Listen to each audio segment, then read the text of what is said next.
এই নাহিদ ভাই, আপনি না ভাই টিকটক করেন ভাই? रुको जरा सबर करो। কোন ভাই কোন?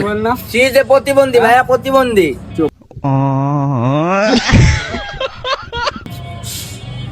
পূর্ণতার স্বাদ কেমন সেটা ঠিক আমি জানি না, ভাই টিকটকার কিন্তু ধরেন দেখেন। নাহিদ ঠিক হ্যাঁ ভাই, আমার বয়সটা কবার দিল মুখ ভাই ছাপে নিয়ে কিছু বলেন এ আলা রে আলা প্রতিবন্ধী, মোবাইল টানলে দেখাইলাম এলে। ভাই, আপনি কিছু বলেন। খাইলে খাও গপ গপ খাও। ভাই আপনি কিছু বলেন।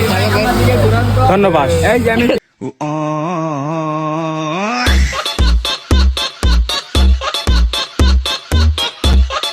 আমার দিকে গক গক ধন্যবাদ। মানে এরা হইলো টিকটকার ছাপরে, এক নম্বরে ছাপরে, যেটা প্রমাণ করলো এরা হইলো আমাদের বড় ভাই আর কি। হ্যাঁ কিছু করে নাই, হ্যাঁ হইলো হ্যাঁ রে আর কি, তেনে কিছু বলা নেই।